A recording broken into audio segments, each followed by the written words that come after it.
Welcome back. You're still tuned into Trading Hour. Let's focus on Vishnu Chemicals, the outlook for the company and more.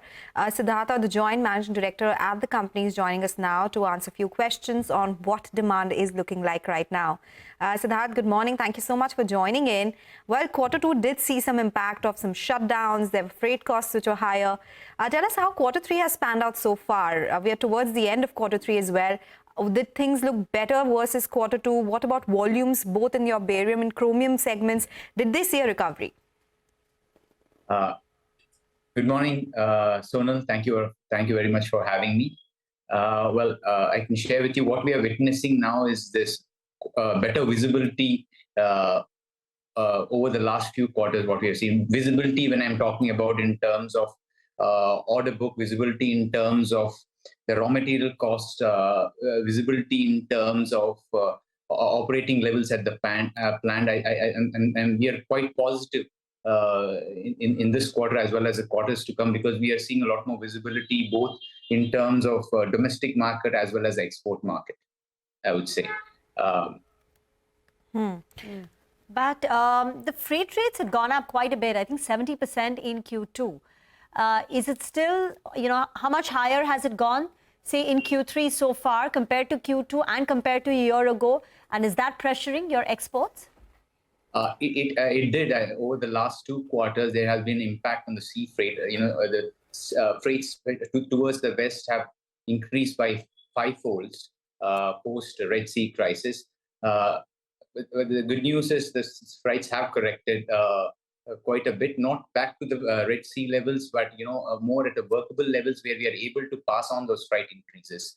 And the kind of feedback what we got from the logistics team is we are not going to see any more freight increases. Rather, they would go down in the quarters to come. Is that freight rates could go down in quarters to come. It would not be as bad as what we saw in Q2.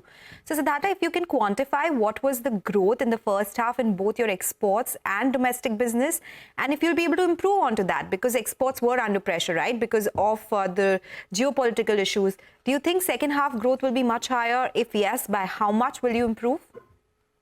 I would say that our domestic market has been relatively resilient. So with that being said, our volumes have not been impacted. That's already reflecting in the revenue growth over a year-on-year basis. There's a 12% growth in the revenue. The major impact has come because of the sea freight and substantial increase in the raw material cost. Coming back to your question about the volume growth in exports, with the support of the sea freights, adjustments, we definitely going to see a lot more customer wins, because we were the most impacted when it comes to the logistics cost versus our peers, which are in Turkey and US. They were not, or maybe marginally impacted because of that. So what was the growth? I'm just asking both volume and pricing growth in the first half in both exports and domestic markets, or was it a degrowth? Will you be able to reverse it in second half? Is it a fair assumption?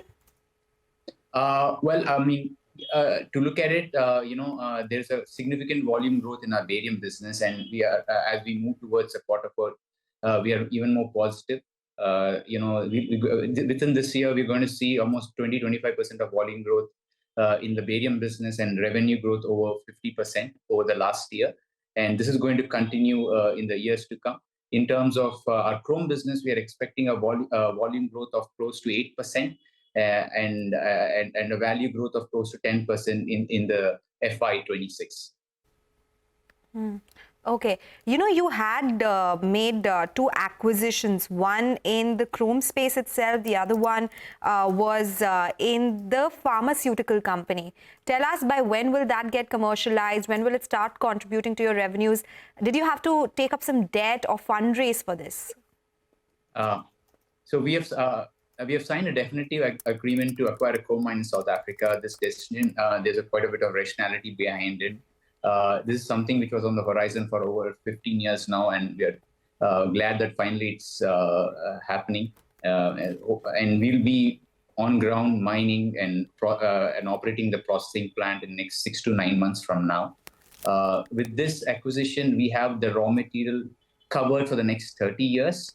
And what's also going to support this is when it comes to the processing of this mineral into the chemicals is also going to improve our yields as well as productivity at the plant level. And with respect to Jainshri Pharma, again, I'd like to correct the nomenclature. The idea for us is to produce an import replacement product, which is strontium derivatives, which perfectly fits into our portfolio of inorganic chemistry. And this, we are expecting it to start operating by Q2 FY26. Okay, Q2 FY26 is when you expect the pharma bit to start contributing as well. On the barium side as well, you have added P-based capacity. So what was the capacity utilization there, and how much did it aid to overall growth? What is the outlook on that one? Because that is something that the street wants some numbers on as well. Indeed, it was quite exciting in general. Within 1 year of operations, we are operating currently at 70% levels.